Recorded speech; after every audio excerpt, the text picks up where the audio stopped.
The honourable member for Southdale. Well, thank you, Madam Speaker.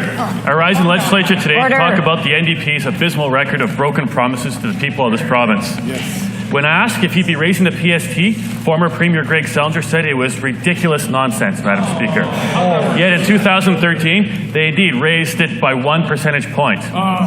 Further to that, there was even talk of them raising yet another percentage point had they won the 2016 election. The former NDP government has also promised to eliminate the deficit by 2014.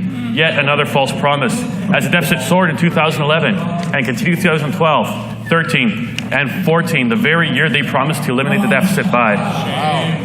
Their spending continued for over the years until Moody's Investor Service dropped the province's long-term credit rating, citing a fast-growing debt load and failure to meet balanced budget targets, Madam Speaker. It was the first Moody's downgrade for Manitoba in more than 2 decades.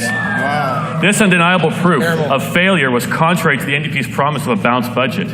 Under the NDP, the provincial debt nearly doubled in the last decade of their governing years. The NDP also promised excellence in education. Unfortunately, in 2013, Manitoba scored among the lowest in education in Canada within reading, science, and math test scores, Madam Speaker.